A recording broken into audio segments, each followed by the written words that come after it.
오늘 본문을 통해서 섬기러 오신 예수님 제목을 정해보았습니다. 구약시대가 끝나고 신약시대 예수님이 오시기까지는 긴 400년이나 공백이 있습니다. 이 400년의 긴 공백 속에 선지자도 없었습니다. 그러다 보니 율법과 그 제사장들이 제사를 드리고 예배의식을 했지만 굉장히 자기 나름대로의 그런 철저하게 섬기지 못하고 하나님 뜻과 별개로 종교의식, 예배의식에 강해서 어려약한 자들은 더 힘들고 병든 자들은 더 소외되고 그런 어려움이 당하고 있을 때 예수님께서 사역을 시작하면서 진정으로 지도자들은, 믿음 있는 자들은 이렇게 섬기는 거야. 이것이 진정한 섬기는 자의 모습이고 이렇게 섬겨야만 되는 것이야 라고 친히 몸소 주님은 그러한 삶을 사역을 하셨습니다. 오늘 본문에도 쭉 계속 앞에 보면 20절에서 27절까지 이런 내용이 나옵니다. 예수님의 제자 중에 야고보와 요한 어머님이 살로메이죠. 예수님의 이모인데 와서 저 주님의 나라에서 하나는 좌편에 하나는 우편에 앉혀주세요 라고 따지면 육으로 봤을 때는 이질 조카지요. 예수님이 이렇게 와서 이모인 살로메가 와서 부탁을 하는 것입니다. 부탁할 때 예수님께서 하신 말씀이 내가 마시는 잔을 마실 수 있는 자가 그 자리에 앉지만 그것도 위에 계신 성부 하나님께서만이 그렇게 하신다라고 주실 것이라고 말씀합니다. 내가 주는 잔을 마신다. 주님이 고난을 당하면서 성부 하나님의 뜻을 이루어드리고 어떠한 하나님의 뜻이라면 어떠한 고난도 겸손히 섬기며 사랑하며 본인이 맡겨준 사명을 잘 감당할 수 있는 그런 하나님의 뜻을 이루어드리는 고난과 헌신의 잔을 말씀하는 것입니다. 그만큼 오랜 세월 동안 하나님의 뜻과 전혀 관계없이 종교 지도자들과 그에게서 말씀을 듣고 배운 자들이 인간의 권력과 욕망과 높은 자리와 자기 자랑과 교만과 이런 것을 가지고 판을 쳤습니다. 그리고 병들고 힘드는 자들은 오히려 더 힘들게 하는 사회 풍습과 문화가 있었습니다. 당시에 문둥병자, 말을 바꾸죠. 개역개정에 보면 나병 환자들은 굉장히 하나님께 저주를 받아서 그렇다 하면서 구약에 이렇게 격리해서 옮기가 격리해서 이래 했는데 당시에 사람들의 사회 문화가 나병 환자들 같은 사람들을 굉장히 하나님께 저주받았다고 이렇게 잘못된 종교의식과 생각과 그 나름대로 그러한 해놓고 오히려 그 사람들을 격리시키고 또 그 사람들이 어떤 사회 시장에 오고 이럴 때 사람들이 가까이 오면 나는 나병 환자입니다. 가까이 오지 말라고 소리를 질러야만 했고 이제 사람들이 사람 취급하지 않고 저주받은 인생이라 이렇게 욕되게 했고 또 유출병 같은 이러한 하혈하는 그런 사람들도 사람들을 접촉하게 못하게 해서 굉장히 그 사람들을 죄지어서 그렇다, 저주받아서 그런다는 것에 의해서 오히려 더 힘들고 맷중고의 고통을 당하는 그때에 예수님께서 오셔서 온전히 성부 하나님의 뜻을 온전히 무엇이든지 담당히 십자가에 지고 사역을 잘 감당하고 섬기며 일을 하셨습니다. 그러면서 오늘 본문에 이제 또 20장에도 말씀하시고 23장에도 말씀하십니다만은 진정한 이 시대의 지도자나 교회에서 직분자들이 어떠한 자세로 섬기고 사랑해야 될 것을 예수님께서 말씀하고 있습니다. 노벨 평화상을 받았고 알버트 슈바이처상을 경력한 여러분 테레사 수녀, 마더 테레사 수녀로 여러분 잘 아시죠? 그런 굉장히 소외되고 가난하고 병든 자들의 어머니가 되기도 했잖아요. 예수 그리스도를 만나고 그가 온전히 병들고 힘든 그런 나라에 가서 일평생 가난한 자들과 함께 병든 자들과 함께 그들과 해서 일평생 그렇게 목숨을 다하며 주님의 발자취를 따라갔던 테레사 수녀가 살아있을 때 한번 미국 국회 의사당에 국회에 가서 연설을 할 때가 있었습니다. 국회를 방문하여 연설할 때 미국 사람들은 연설자에게 결코 이 박수를 아끼지 않고 좀 잘했든 못했든 간에 늘 박수를 잘 칩니다. 그런데 이 연설을 마치고 났을 때 미국의 모든 국회의원들은 박수를 치지 않습니다. 왜 그러냐면 그 연설에 감동되어 그의 섬김과 고귀한 그 삶에 대한 감동을 받아서 그들의 국회의원들의 가슴과 목을 누르고 이런 감동된 그런 것 때문에 박수를 칠 여유조차 없었다는 것입니다. 그 이유는 테레사 수녀가 던진 마지막에 말 한마디 때문이었습니다. 그런 마지막에 연설을 마치고 이런 말을 했습니다. 섬길 줄 아는 사람만이 다스릴 자격이 있습니다.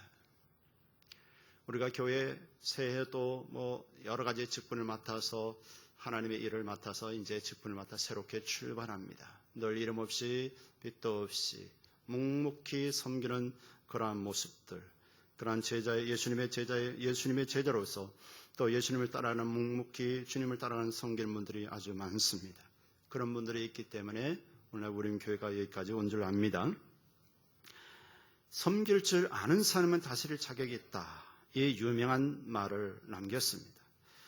오늘도 본문의 말씀 보면 사람들은 누구나 할 것 없이 많은 사람들 중에서 최고가 되어지기를 원합니다. 최고의 으뜸이 되어지기를 원합니다. 존경을 받고 싶어 합니다. 그리고 다른 사람들을 지배하고자 하는 욕망을 가지고 있습니다.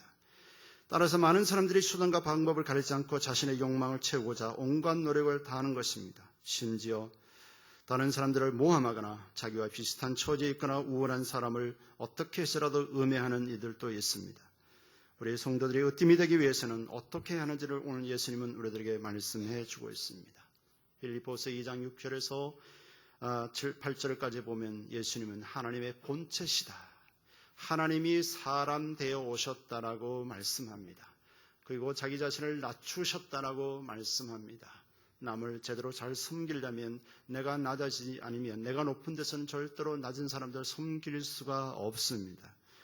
우리가 예수님이 하나님 본체이신 그 예수님이 죄인의 모양으로 오셨다. 사람의 모양으로 오셨다라고 이렇게 오셔서 우리들을 위하여 헌신적인 희생의 삶을 사셨고 그뿐만 아니라 그 헌신적인 희생적인 삶을 그냥 예수님의 감정대로 산 게 아니라 오직 성부 하나님의 뜻을 받들어 죽도록 헌신하고 충성했다는 것입니다.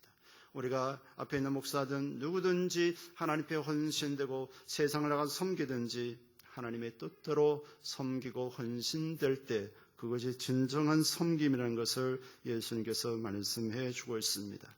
십자가에 죽기까지 주님은 우리들을 위해 저와 여러분들을 위해서 헌신하고 희생하시고 섬겨주셨습니다. 첫 번째 우리는 예수님은 섬기기 위해 오셨다는 사실입니다. 오늘 짧은 3년의 구속 사역을 행하시는 주님의 공생은 한마디로 섬김의 삶이었습니다. 오늘 본문에도 말씀하고 있죠. 인자가 온 것은 섬김을 받으려 함이 아니라 도리어 섬기려 하고라고 그랬습니다. 여러분 어디든 가정이든 직장이든 몸된 교회이든 사업장이든 내가 먼저 섬기려고 이런 마음 자세가 그렇게 중요합니다. 내가 군림하려고 그러고 높아지려고 하려고 내가 뭔가 대우받으려 하면 그때부터 문제가 시작되는 것입니다. 부부간에도 마찬가지입니다. 직장생활도 마찬가지입니다. 내가 먼저 섬기려고 그런 마음 자세가 있을 때에 나를 통해서 하나님의 은혜가 임하는 것이고 그러한 자세가 또 하나님의 역사하시는 것을 볼 수가 있습니다. 마태복음 9장 20절 말씀에 보면 20장 22절의 말씀 보면 12해를 혈혈증으로 앓는 여자가 예수의 뒤로 와서 그 고독가를 만지니 이는 제 마음에 그 겉옷만 만져도 구원을 받겠다 함이라. 예수께서 돌이켜 그를 보시며 가라사대 때 따라 안심하라. 내 믿음이 너를 구원하였다 하시니 여자가 그 시로 구원을 받으리라 라고 말씀합니다. 제가 왜 이 말씀을 읽었냐면 예수님께서는 우리가 영적인 구원뿐만 아니라 우리의 육체의 질병까지 경제적 부분까지 정신 부분까지 모든 삶을 위해 섬기러 오셨다는 사실입니다. 당시에 이 혈류병 여인은 사람들과 접근할 수가 없습니다. 부정하다고 전염병 된다고 접근이 차단되어 있었습니다. 예수님 제자들에게 부탁을 해도 당연히 접근이 금지됩니다. 당신은 혈류병 여인이야. 예수님 가까이 오면 안 되고 이 무리에게도 가까이 와도 안 된다는 그런 것 때문에 이 여인은 아무 예수님의 제자들에게도 부탁을 할 수가 없습니다. 스스로 결단합니다. 나는 이 병에서 나음을 받아야 돼. 예수님께서 환자들을 치료하시고 그런 긍휼히 여기신다는 마음을 아시고 이 여인은 예수님의 소문을 듣고 예수님이 지나가는 길목에 많은 사람들을 묻고 예수님 내가 옷자락만 만져도 겉옷만 만져도 내가 이 질병에서 구원을 받겠다는 그 믿음을 가지고 이미 12년 동안 출혈로 인하여 유출로 인하여서 몸이 만신창이되고 연약한 그 여인이 수많은 군중 속에서 뚫고 예수님의 옷을 만졌을 때 예수님께서 능력이 난 것을 아시고 이미 사람들에게 그 경계심 많고 사람들에게 쫓겨날까봐 그런 불안해했던 그 여인에게 예수님은 이런 말씀을 합니다. 따라 안심하라. 네 믿음이 너를 구원하였다. 사람을 이렇게 긍휼히 여기고 사랑하는 이러한 마음을 우리는 주님의 마음을 본받고 섬기시기를 주임으로 축원합니다. 굉장히 중요합니다. 때로는 일을 하다가 사람을 놓치면 이것은 차라리 일을 안 하는 것보다 못합니다. 일을 적게 하더라도 우리는 사람을 놓쳐서는 안 되는 것입니다. 이 여인은 그동안 많은 율법자들에게 정죄를 당해왔고 경계를 심해왔고 이 유출병 때문에 고민이 많았고 질병 때문에 고민이 많았고 가족과의 격리되는 그런 어려움도 있었습니다. 주님을 만남으로 인하여 주님은 그를 위로하셨고 상처받은 마음을 위로하시며 따라 안심하라. 네 믿음이 너를 구원했다라고 질병에서 나음을 받고 그 시로 그 유출병이 멈추고 치료됐던 것을 볼 수가 있습니다. 그리고 나병 환자도 마찬가지입니다. 누가복음 5장의 12절에 13절에 보면 예수께서 한 동네에 계실 때에 온 몸에 나병 들린 사람이 있어 예수를 보고 엎드려 구하여 그르되 주여 원하시면 나를 깨끗하게 하실 수 있나이다 그랬습니다. 거기서 말씀 13절에 이어서 보면 예수께서 손을 내밀어 그에게 대시며 이르시되 내가 원하노니 깨끗함을 받으라 하신데 나병이 곧 떠나니라 라고 개역개정에 이렇게 말씀하고 있습니다. 자, 유대인들과 제사장들과 바리새인들과 적어도 신앙이 있다는 이러한 성경 옮겨진 서기관들 이런 사람들은 적금도 하지 못하게 하지만 예수님은 친히 말로만 한 것이 아니라 손을 직접 그 오늘 온몸에 나병이 들려서 썩어가는 그 병을 직접 손을 얹으면서 주님이 치료해 주셨다는 겁니다. 여러분 나병 환자에게는 엄청난 충격으로 들어왔을 겁니다. 그동안 상처받았던 마음도 치료되고 나병도 그 시로부터 나병이 곧 떠나니라고 기록하고 있습니다. 우리는 이 한 해 동안 성도들을 섬기고 사랑하고 가정을 섬기고 이웃을 섬길 때 이런 주님의 마음으로 섬기시기를 주임으로 축원합니다. 당시 서기관들과 바리새인들은 자칭 신앙생활을 잘한다라고 특별히 율법주의적이고 성경 따라 산다고 하는 자들이 있었습니다. 그렇지만 그들은 주님 보시기에는 오히려 그 반대였습니다. 마태복음 23장 5절에 7절에 보면 저희 모든 행위를 사람에게 보이고자 하여 하나니 그 차는 경문을 넓게 하며 옷수를 크게 하고 잔치의 상석과 해당의 상자와 시장에 문안받는 것과 사람에게 랍비라 칭함을 받는 것을 좋아하느니라 그랬어요. 어디에 잔치에 가면 제일 높은 자리에 앉으려고 그러고 교회 안에 와서도 제일 높은 자리에 앉으려고 그러고 시장에 가서도 문안받는 걸 좋아하고 아이고 선생님 오셨습니까? 아이고 랍비 선생님 오셨습니까? 이렇게 칭찬받는 것을 좋아했다 그랬습니다. 예수님께서 하신 말씀이 그들의 말하는 것은 행하고 지키되 저희의 하는 행위는 본받지 말라라고 마태복음 23장 2절에서 3절에 말씀해 주고 있습니다. 저희는 말만 하고 행치 아니한다. 또 무거운 짐을 묶어서 사람의 어깨에 지우되 자기는 이것을 한 손가락으로 움직이려 하지 아니한다라고 말씀하고 있습니다.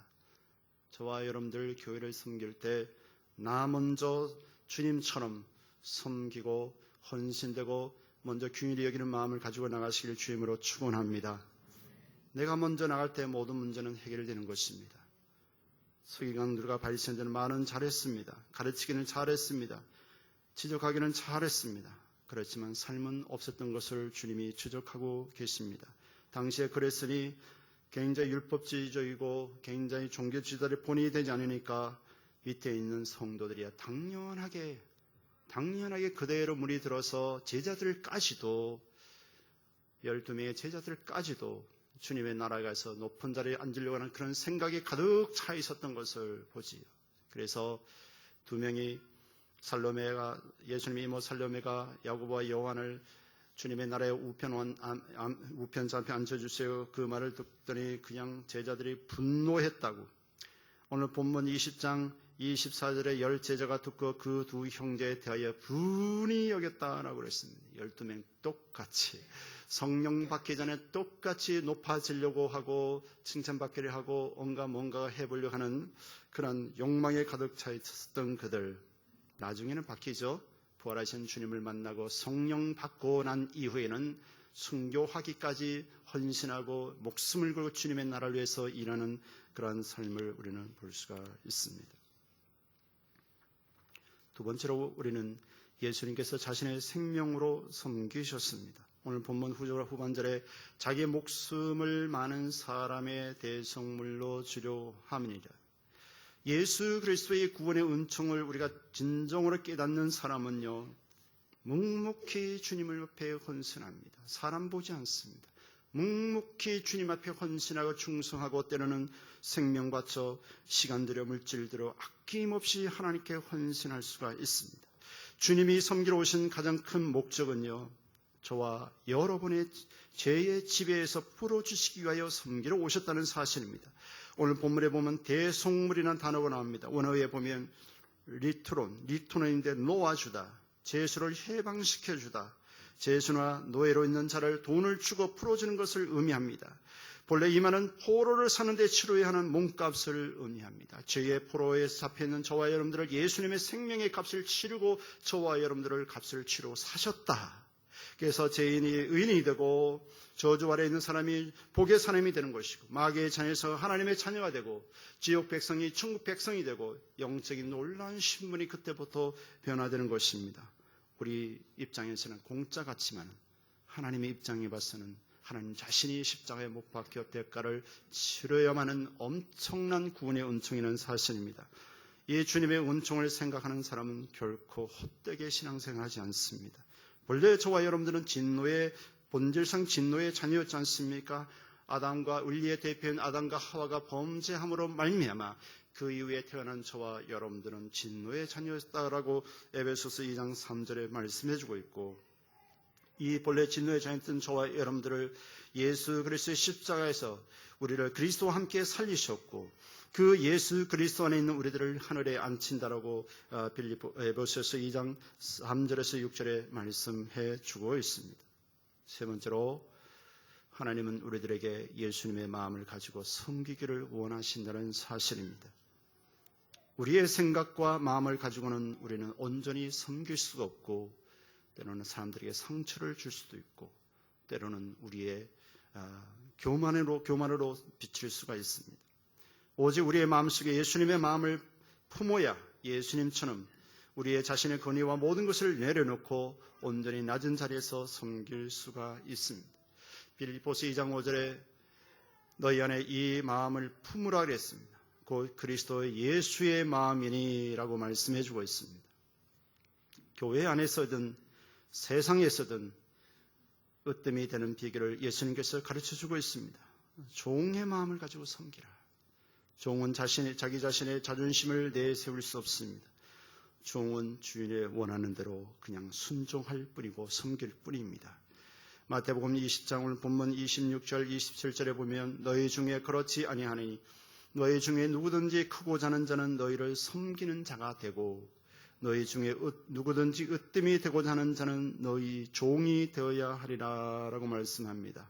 제자들 보고 그동안 예수님의 섬기는 모습을 봤지만 아직도 구약 때부터 내려온 오래된 그 삶의 습관들이 변화되지 않았어.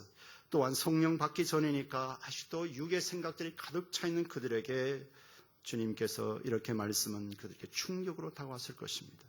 누구든지 으뜸이 되고자 하는 자는 너희 종이 되어야 하리라. 앞으로 여러분 종의 마음을 가지고 종은 주인이 원한다면 자기의 모든 자존심을 내려놓고 자기의 생각을 다 내려놓고 아버지 하나님 뜻대로 헌신하는 것이 주의 종이라는 것입니다.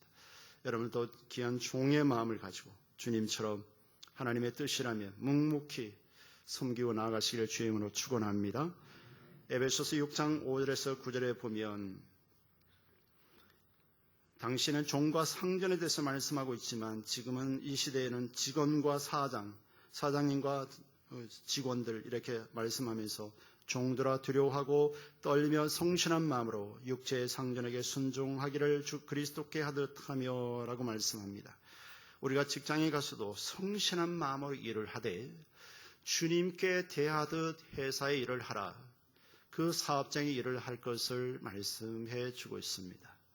여러분, 저도 직장생활 8년 했습니다마는 진정한 내가 이 일을 주께 대하듯 그때는 잘 몰라서 그렇게 하지 않았지만 열심히 하기는 했습니다.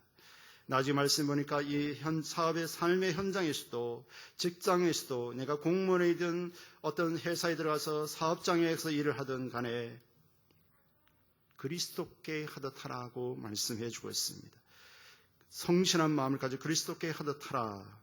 눈가림만 하여 사람을 기쁘게 하는 것처럼 하지 말고 사장이 있을 때나 가장이 있을 때나 윗사람이 있을 때만 열심히 하지 말고 그리스도의 종들처럼 마음으로 하나님의 뜻을 향하여 단 마음으로 섬기기를 주께 하듯 하고 사람들에게 하듯 하지 말라라고 말씀합니다. 하나님이 저와 여러분들에게 우리의 삶의 터전에서 내가 하는 일이 어떤 사장님이 돈 벌어주려고 하려고 내가 이렇게 열심히 하는 게 아니라 그 일이 하나님이 나에게 주신 삶의 현장이니까 주님의 일을 하듯이 직장 일을 하라, 사업장의 일을 하라라고 말씀하는 겁니다. 그렇게 일하는 사람들을 주님이 높이시고 주님이 상을 주시겠다고 말씀합니다. 사장을 통해서 하시지만 8절에 보면 에베소 6장 8절에 보면 이런 각 사람이 무슨 선을 행하든지 종이나 자유하는 자나 주에게 그대로 받을 줄을 알미라. 주님이 주께 대하듯 그 범사의 직장에서 성실한 마음의 일을 하면 주께서 그에게 받을 상을 준다라고 말씀합니다. 다시 말해서 구체적으로 말하면 진급하게 하시고 저 사람이 우리 회사의 리더자가 되어야 되고 우리 회사의 가장이 되어야 되고 부장이 되어야 된다라고 추천하고 그것이 하나님이 주께 대하듯 하는 자에게 하나님 그렇게 상으로 갚으시겠다고 말씀하면서 또한 CEO들에게 사장들에게 상전들아 9절에 보면 너희도 저희에게 이와 같이 하고 저들이 주님께 섬기듯 하듯이 너희들도 직원들을 대할 때 그냥 돈 주고 부려먹는 일꾼을 부려먹지 말고 주께 대하듯 직원을 대하라는 것입니다. 여러분 직장에서 사회생활에서 이렇게 말씀하신 주님 가정에서도 그렇게 말씀하시잖아요. 에베소서 5장에 보면 아내들아 남편에게 복종하기를 주께 하듯 하라 그랬습니다. 옆에 계신 아내들 남편을 쳐다보고 당신은 나의 주님입니다. 보이는 주님입니다. 아내만 이렇게 말하면 부인들은 손해나잖아요. 참 성경은 공평해요. 에베소서 5장 25절에 남편들아 아내 사랑하기를 그리스도께서 교회를 사랑하시고 위하여 자신을 주심같이 하라. 예수께서 저와 여러분들을 구원하시기 위하여 자기 자신을 생명을 바쳐 희생하고 헌신한 것처럼 남편들은 아내를 위하여 희생적인 사랑을 할 것을 말씀해 주고 있습니다. 그러면서 가정에서도 이렇게 한다면 부부싸움이 없겠지요. 있겠습니까? 주께 대하듯 하는데 그 부부싸움 달려든다면 그 사람은 저 정신과 병원에 가봐야 되겠지요. 네, 병원에 가봐야 됩니다. 주님은 가정이든 직장이든 사업장이든 저와 여러분들에게 주께 대하듯 그런 마음 자세를 가지고 섬기고 나아갈 것을 말씀해 주고 있습니다. 바울은요 고린도전서 4장 15절에 이렇게 말씀합니다. 그리스도 안에서 1만 스승이 있을 때 아비는 많지 않다 그랬어요. 그리스도 예수 안에서 복음으로서 내가 너희를 낳았다라고 말씀하고 있습니다. 다시 말해서 오늘날 교회 안에서 막 지적하고 가르치고 뭔가 하려 하는 사람들은 많은데 아버지의 마음을 가지고 그 자식 같은 그런 우리 섬기고 사랑하는 궁일을 여기는 마음을 가지고 섬기는 사람은 적다 이거예요. 굉장히 충격적인 말입니다. 그리스도 예수 안에서 복음으로서 내가 너희를 낳았다라고 고린도 교회 성도들이 말합니다. 다시 말해서 너희를 낳았다는 것은 지금도 저희 교회에 태중에 있는 아이를 품고 있는 우리 성도들이 계시지 않습니까? 때로는 7개월, 8개월째 가는 분들 계시는데 저희 아내가 보니까 아이가 8개월째 되는 이 뱃속에 아이가 커서 바로 누워 자지를 못하고 옆으로 누워도 이게 무기가 있어 막 배가 땡기고 또 이리 누웠다가 밤에 잠을 자도록 못 자더라고요.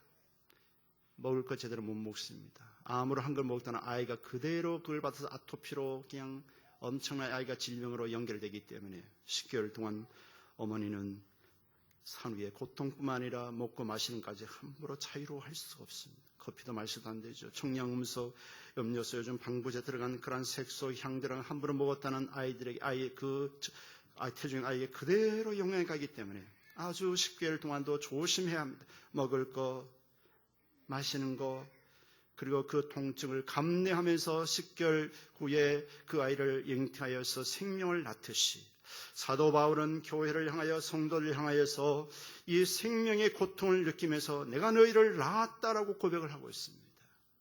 앞으로 우리 교회에 섬기는 저와 여러분들에 대해서 사역 목회자들, 귀한 중직자, 성도 여러분, 직분 맡은 분들, 이 주님 마음을 가지고 산모가 고통을 당하면서 아이를 낳는 것처럼 그러한 것을 가지고 품고 섬기고 아버지의 마음을 가지고 섬길 수 있기를 주임으로 축원합니다. 그러면서 베드로는 이렇게 말합니다. 베드로전서 2장 21절에 이를 위하여 너희가 부르심을 입었다 그랬어요. 그리스도도 너희를 위하여 고난을 받았다 그랬어요. 너희에게 본을 끼쳤다. 이렇게 섬기는 거야. 이렇게 하나님을 경외하는 거야. 이렇게 해야 진정한 섬김이야. 본을 끼쳤다는 거지요. 그 자취를 따라오게 하려 하셨느니라. 주님이 어떻게 섬기고 어떻게 사셨던 그 발자취를 따라갈 수 있기를 주님 축원합니다. 마지막으로 예수님께서는 우리에게 이렇게 말씀하셨습니다. 요한복음 14장 21절에 나의 계명을 가지고 지키는 자라야 나를 사랑하는 자니 나를 사랑하는 자는 내 아버지께 사랑을 받을 것이요 나도 그를 사랑하여 그에게 나를 나타내리라 하고 말씀합니다. 여러분, 주님이 말씀한 계명의 핵심이 뭡니까? 구약의 핵심의 두 기둥은 하나님 사랑과 이웃 사랑입니다. 예수님께서도 마태복음 22장 37절에서 41절에 핵심의 두 기둥을 말씀하죠. 마음을 다하고 뜻을 다하고 성품을 다하여 주 너희 하나님을 사랑하고 둘째도 그와 같으니 둘째도 똑같이 내 이웃을 내 몸같이 사랑하라 그랬습니다. 그렇게 하는 것이 주의 계명을 가지고 지키는 자가 주님을 사랑하는 자고 또 성부 하나님께도 사랑을 받는 자고 주님이 말씀하기를 나도 그를 사랑하여 그에게 나를 나타내리라. 재림하실 때 주님이 저와 여러분들을 들리면서 주님의 나라를 이끌갈 것을 말씀해 주고 있습니다. 오늘은 세 가지를 보았습니다. 섬기러 오신 예수님, 자신의 그 예수님의 생명을 우리의 죄값을 지불하시고 섬기러 오신 예수님, 또 우리는 이 예수님의 하나님은 우리에게 예수님 마음을 가지고 섬기기를 원하시는 세 가지의 말씀을 보았는데 이러한 마음으로 가정이든 교회이든 여러분 직장과 사업장이든 학교든 그러한 섬김으로 나아갈 수 있기를 주임으로 축원합니다.